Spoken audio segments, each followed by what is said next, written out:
Tapi bagaimana ada ikan di sekeliling Bapak Ibu ini, kenapa? Iya, Ramadhani. Ini belum tahu masuknya kemana pasarnya gitu. Kebanyakan ini ke Jogja, Surabaya. Kalau ikan gini, tahu ke sananya kemana nggak tahu dah. Saya lupa ini kalau nggak laporan itu. Ngomongnya kan kenapa saya belum jawab? Ini Pak Kabid belum ada jawab. Iya, perkenalkan nama saya Tuyo dari Prodi Retail Manajemen angkatan 2020 Universitas Pradita. Nama saya Deni Supriyobawa, umur 52, jabatan sebagai koordinator budidaya perikanan. Di sini kita bakal membahas wapak. Nah, yang pertanyaan setiap variabelnya itu adalah yang pertanyaan. Jadi kita mulai dari peluang. Peluang itu kita ada satu variabel yang pertama yaitu ekspor ke mancanegara. Itu untuk ikan neon tetra itu sendiri itu sangat penting atau tidak? Sangat penting. Sangat penting ya Pak. Jadi Ya. saya akan mewawancarakan Bapak ini mengenai tentang faktor yang mana lebih penting dengan cara membandingkan satu faktor dengan faktor yang lain. Ya. Dari angka 1 sampai 7, berarti kalau 1 itu sama pentingnya, 3 itu agak lebih penting, 5 itu jauh lebih penting. Ini kriteria perbandingan antara modal, ada 3 modal dengan sumber daya manusia, sumber persaingan dan kondisi pasar. Modal atau sumber daya manusia yang lebih penting? Sumber daya manusia. Sumber daya manusia ya? Ya. Kalau ada modal nggak ada sumber dayanya, mau ke siapa? Yang kedua itu modal dengan struktur persaingan. Modal dengan struktur persaingan. Oke, selamat siang Pak Denny. Siang Bu. Sehat ya Pak? Alhamdulillah insya Allah sehat. Pak, ini saya mau konfirmasi saja. Saya ingat variabel ini untuk SWOT ya, strength, weakness, threat, dan opportunity ini dari hasil wawancara saja. Jadi saya membuat variabel ini. Namun kan sebelum saya expose, tentu kan saya harus mengkonfirmasi yang punya ini nih, yang dewan pembinanya setuju tidak gitu Pak, Ya. kira-kira. Nah, peluangnya ini opportunity-nya tuh ekspor ke mancanegara tadi ya. Nah, terus kemudian ikan hias neon tetra, kebetulan saya hanya neon tetra, tapi mengkonfirmasi kembali dari identifikasi yang neon tetra itu per kecamatan betul tidak gitu. Masih neon tetra hanya di Bojongsari gitu ya. Betul. Tapi Jadi tadi sudah masih ada di Bojongsari, tapi masih ada di kecamatan lain yang memelihara atau melakukan pembesaran neon tetra. Ya, sudah. Hanya pembesaran ya Bu? Pembesaran saja. Oh, berawal dari Bojongsari. Dari Bojongsari.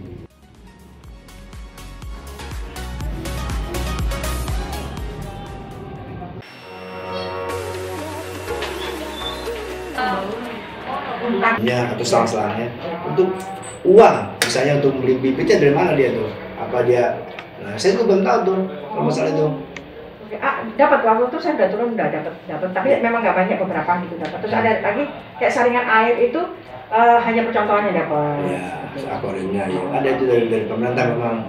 Penyuluhan. Malah besok juga ada itu juga sama ya. Nah, sebenarnya salam kenal, saya Hardis Setiawati, mahasiswi Doktor Ilmu Ekonomi Untak Universitas 17 Agustus Surabaya. Nah, kali ini saya meneliti tentang budidaya, Pak. Nah, budidaya ikan hias. Nah, ini berkaitan erat dengan kebijakan ekonomi biru tentu. Ekonomi biru. Ya, blue ekonomi. Nah, ekonomi biru itu sebenarnya mengacu pada lingkungan. Jadi apa usaha yang ketika ikan ini tidak merusak lingkungan sekitar, tidak merusak kalau misalnya ini budaya ikan hias ini hanya di rumahan, hanya di akuarium, tentu mungkin airnya apakah pencemaran ya. Sebelumnya saya kemarin selama kurang 5 tahun di kecamatan. Ya, oh di kecamatan. Di kecamatan. Oh. Nah, Kecamatan Pancoran Mas? Oh, Bojongsari. Oh, yang Bojongsari ya. Oh iya, saya lupa saya ya, sorry. Nah, sekarang dari tanggal kemarin itu tanggal 10 Maret. Ya. Saya diamanahi sebagai lurah di Bojongsari. Baru nih. Ya. Oh, ya. Nah, terkait dengan ikon ya, Ya, ikon Depok. kecamatan. Ya, ikon kecamatan. Bojong-Sari. Ya. Nah ini ikon kita memang ada dua, Bu, tanaman hias dan ikan hias. Oh. Ikonnya ada dua. Nah kedua-duanya tuh ikon tersebar di seluruh kelurahan. Selamat siang Bapak-bapak. Ya, Lagi ngapain Pak? ini lagi nyortir, Bu. Kenapa harus disortir Pak? Ya, memang ikan hias mah rata bedanya ukurannya. Itu sekarang ukuran apa ini? Ini ada SM, ada M, SM. sama M. SM itu mendekati M ya? Ya, Oh, jadi ukurannya dari S, SM, M, L, L. oh ada L juga. Ada XL juga ada, Bu. Oh, itu lebih mahal ya? Ya, Emang ini hari nyortir? ya pas lagi Itu kebetulan. yang S nih. Ya S. S juga udah S. di bawah SM lah ini. Oh di bawah SM. Ya S ya. Ini M, Ini M. SM. Itu SM sama kok. Kenapa nggak tidak digabung? Mana? Itu sama ini. Ini M. Ini. Yang ini M, ini SM kecil. SM. Ini SM-nya yang mau keluar. Berarti apa-apa. Assalamualaikum warahmatullahi wabarakatuh, Pak Camat. Waalaikumsalam. Nggih, nun sewu ini salam kenal nggih. Iya Pak. Saya Harlis Tewati, mahasiswi Doktor Ilmu Ekonomi Universitas 17 Agustus Surabaya, Pak. Saat ini sedang meneliti ini strategi manajemen untuk budidaya ikan hias di Depok, di Bojongsari Depok. Nah, saya sudah turun di Kelurahan Tipung Bojongsari. Beberapa yang saya di sini, Curugnya belum besok. Ini baru Tipung di sini deket sini. Tadi sebelumnya kan Tipung Bojongsari, jadi tetap Bojongsari. Nah besok baru di Curug. Nah nggak enak kalau misalnya saya sudah ke warga Bapak tapi saya tidak nun sewu ke yang punya ini warganya ini gitu. Jadi makanya saya ke Bapak Camat, terus nanti ke Pak Lurah juga karena jalannya melalui Pak Camat dulu, jadi ya saya nun sewu ke Pak Pursalin dulu. Pak, saya hanya ini Pak ingin tahu, mengetahui kira-kira Bapak itu warganya kan budidaya nih, ya kan? Budidaya, ini kan terkenal Bojongsari ini kampung budidaya, itu betul nggak Pak? Betul, ada beberapa tempat yang memang jadi ikon di UMKM kita di Bojongsari. Salah satunya adalah memang ikan hias. Ini yang titiknya itu ada di kelurahan, salah satu kelurahan di Bojongsari yaitu Kelurahan Curug. Budidaya ikan di sana nanti akan ada beberapa petani-petani ikan yang memang membudidayakan dari bermacam ikan hias. Mungkin ada untuk kosmetik atau dan lain-lainnya. Nanti bisa dicek keberadaannya di masing-masing tempat tertentu. Iya.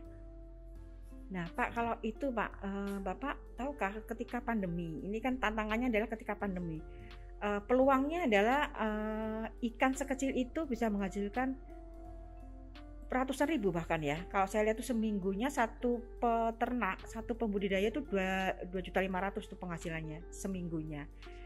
Itu ketika normal, tapi ketika pandemi 6 bulan katanya kosong tuh. Iya, memang di era pandemi ini banyak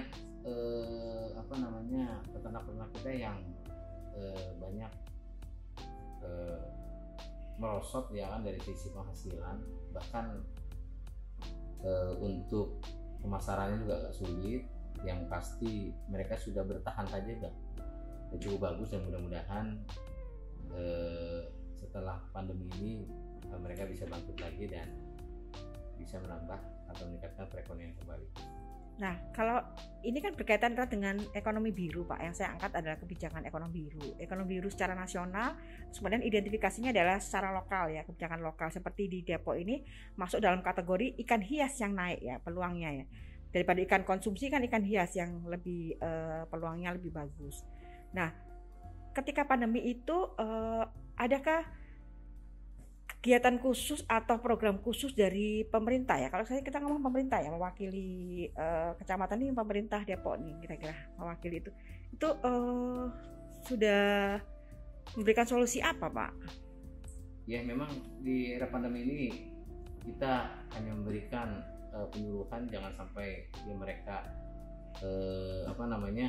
ya gulung tikar ya. Ya. Minimal bisa bertahan, dan untuk pemasarannya juga mungkin hanya beberapa ini saja yang bisa berlangsung gitu. Jadi dari dinas perikanan juga kita memberikan arahan yang memang untuk mereka bisa bertahan. Ya Pak, satu lagi Pak, ini kan budidaya ini kan tidak ada payung hukum Pak. Jadi dia langsung ada pembinanya DKP. Sedangkan UMKM yang lain itu ada payung hukumnya, mereka punya PRT mungkin ya, PIRT. Nah dari PIRT itu mungkin dia bisa mendapatkan apa kemarin tuh bansos ya. Sama kayak saya kan dosen universitas penelitian, saya juga dapat 1,8 gitu. Kalau salah UMKM kalau dapat 600.000 atau 1,2 berapa kali dapat gitu kan. Lah karena mereka tidak ada payung hukumnya, jadi dia tidak dapat klaim itu. Iya, itu itu susahnya. Itu bertahan saja sudah cukup bagus ya kan. Memang tidak ada untuk tunjangan atau lain-lainnya untuk peternak ini. Ya mungkin itu PR ya Pak nantinya, jadi supaya tidak, biar bagaimana dia punya payung hukum PRT Kak atau apa gitu ya Pak. Jadi terima kasih banyak Pak Muslimin ya. Oke, terima kasih. Wassalamualaikum warahmatullahi wabarakatuh.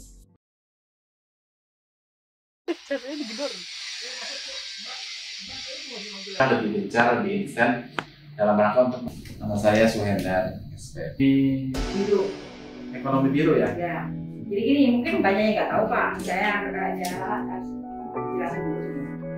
Saya ke DKP aja lihat ekonomi biru juga nggak tahu, padahal itu dari ekonomi hijau. Jadi tanaman-tanaman itu hijau, gitu kan. Kalau blue ekonomi itu berhubungan dengan laut, ikan pasti. Jadi memanfaatkan hasil laut. Betul. Saya identifikasi daerah. Ini kita kan Bojong Sari identifikasinya adalah ikan yang tetra yang hidup ada di Bojong Sari dan sekitarnya. Nah itu identifikasinya masuklah dalam ekonomi biru. Ada kebijakan ekonomi, makanya saya judulnya mengembangkan ekonomi biru. Juga ada eksportir. Pak, saya Wendy dari Pradita University. Siapa? Setiabudi. Ini kelompok atau saya? Kita kelompok tapi sendiri juga ada gitu yang pribadi dulu. Ya di pribadi itu kita ownernya sekaligus pembudidaya tapi kalau di dalam kelompok kita sekretaris. Penilaian masyarakat dengan kelompok Bapak bagaimana? Jadi positif karena kita bisa menyerap tenaga kerja lokal. Yang kerja itu ya saudara semua lingkungan sekitar. Jadi kita di sini kan ada 13 ada 13 yang kerja, itu semuanya saudara. Anak-anak sini semua, anak muda semua di sini.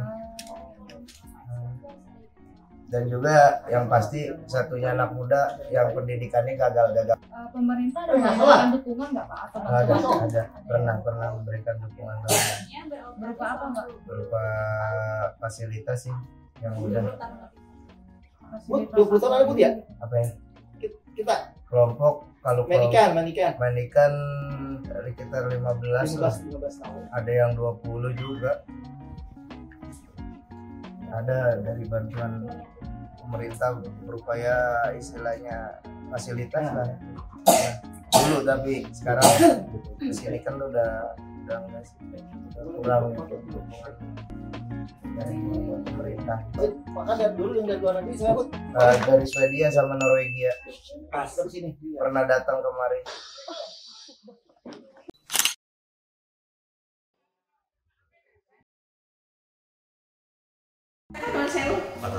Pak Tatan. Iya.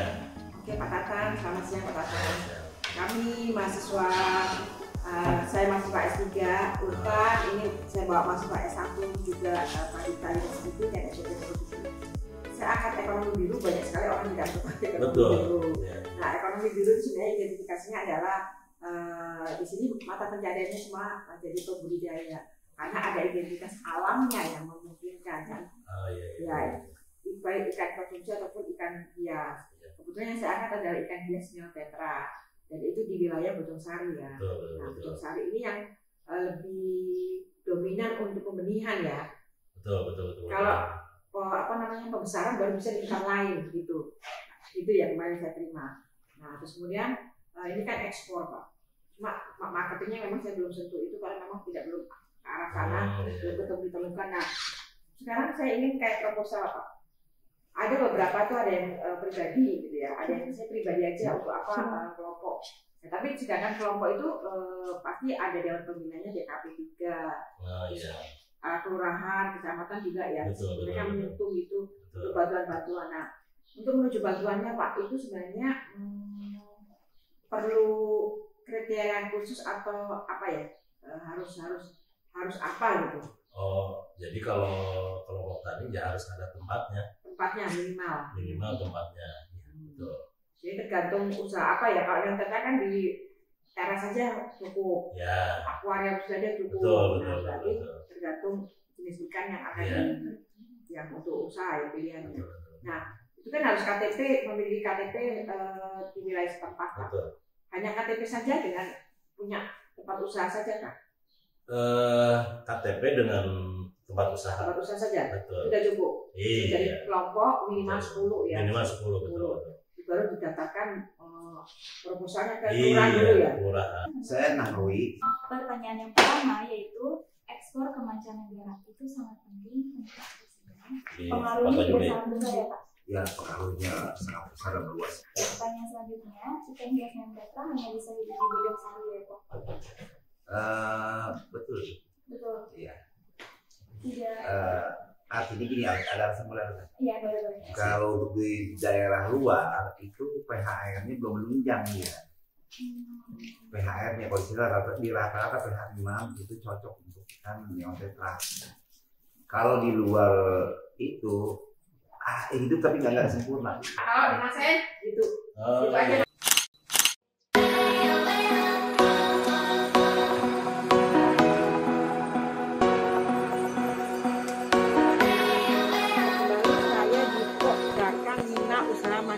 Tipung, Bojong Sari, Depok. Kenapa Bapak sendiri berarti Bapak sendiri ya sebagai ketua? Berapa Pak seminggunya, berapa kantong? Melalui ikan. Tahun ikannya. Sebenarnya kita begini, habis itu namanya itu 35.000 habis. Karena mati jadi berkurang. Ketika tidak mati, tidak ada yang mati, berapa kantong Bapak setorkan? Oh, per bulannya. Bukan per minggu. Hitungnya per minggu. Per bulan. Oh, per bulan. Masih kan enggak per bulan berapa? Per bulan itu ya nyampe 40 50-an. 40 kantong. Bapak Erik. Nama kelompoknya apa namanya Pak? Pokdakan Jaya 2. Itu ada juga ya sampai? Iya itu akuariumnya. Tapi nggak ada isinya? Ada. Isinya Neotetra? Neon kardinal saya. Kardinal, coba lihat. Sebenarnya emang ada 3 ya. Neotetra, kardinal, red moose, kardinal. Konon di sana tuh per minggunya 2,5 loh Pak. Benar nggak? Iya. Iya. Bapak juga lebih dari itu? Ya kadang lebih, kadang sama, kadang kurang. Oh. Terus Pak Erik tahu nggak apa pernah mengalami ikan Bapak ada penyakit, kena penyakit? Oh ya, tapi sekarang aman ya? Alhamdulillah. Oh.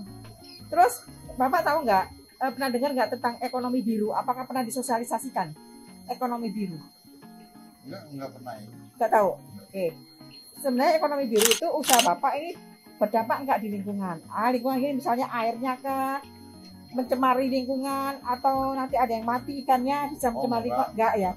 Aman ya? Oke. Jadi ini karena ini budidaya di akuarium ya, ikan hias jadi aman. Oke. Terus Pak, Bapak saluran air ini kan udah ya, saringan air ya namanya ya? Enggak, ini udara. Oh udara, bukan saringan air? Bukan, udara. Oh udara saja. Bapak kalau ada saringan air itu konon katanya ya, kemarin saya ini 5 kali lipat loh Pak hasilnya. Tahu kah? Nah, kenapa ya Bapak tidak mencoba? Enggak, saya enggak apa ya. Air langsung sih saya. Oh, bisa diceritakan Pak, di kelompok Bapak itu gimana Pak? Selama mengelola budidaya, kesan-kesannya apa Pak? Ya alhamdulillah memang ya Depok ini sekarang udah menjadi ikon. Ikon. Ya, dulu kan Blimbing Dewa. Ya, sekarang udah tidak lagi. Karena kondisi, situasi, keadaan, lingkungan yang sekarang memang banyak perumahan, ini tuh menjadi hambatan buat kita nih untuk dipakan. Karena ikan hias memang pakannya itu alami, yaitu bentuknya air. Walaupun dari awal penebesan itu ada umpan yang lebih dari luar negeri. Oh, harus beli. Artemia. Oh, artemia itu. Iya, yang berbentuk bubuk seperti sesek. Iya. Terus direndam di air, dikasih garam, kurang lebih 8 jam baru menetas. Oh. esoknya baru dikasih. Itu kurang lebih ya seminggu sampai 2 minggu. Itu benihnya. Iya, yang baru netas. Baru netas. Ya, larva. Oh, larvanya. Iya, setelah udah 2 minggu, anggaplah 1 bulan, sudah bisa diganti dengan susu air. Susu air. Sampai 1,5 sampai 2. Tapi setelah umur 1 bulan, itu udah bisa dibantu sama lele. Jenis friendly yang tabur, agak halus agak. Dan bisa muat di mulutnya, kan ikannya masih kecil ya, cuma berapa senti gitu. Iya.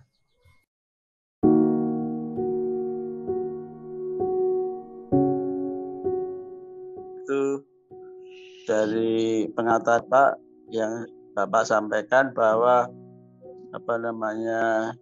pengetahuan disampaikan oleh dinas penyuluhan maupun pelatihan yang diberikan tentang produksi yang ramah lingkungan sudah dimengerti dengan Bapak ya oleh Alhamdulillah Pak. Ya, baik. Ya, bila diberikan contoh itu akuariumnya Pak. Bu Elis mohon disorot itunya, akuariumnya. Akuariumnya Pak, ya boleh. Waalaikumsalam warahmatullahi wabarakatuh. Waalaikumsalam warahmatullahi wabarakatuh Pak Mur. Monggo Pak Nur. Matur suwun. Mana Pak Agus? Ya, matur suwun sangat Pak Mur. Nih, Pak Agus mungkin mau pamit. Mau sewu. Ya Pak Agus. Ya Pak. Ya, terima kasih. Mau dibuat dalam proses penelitiannya. Ya Pak, ya. Ya, nanti bisa mengangkat desanya ya, Bapak. Ya, amin. Ya. Oke, sukses selalu Pak ya, sehat selalu, usahanya amin. Sukses. Ya, sama-sama Pak. Ya, dan dulu Pak. Assalamualaikum. Waalaikumsalam warahmatullahi wabarakatuh. Waalaikumsalam warahmatullahi wabarakatuh Pak Mur. Monggo Pak Nur.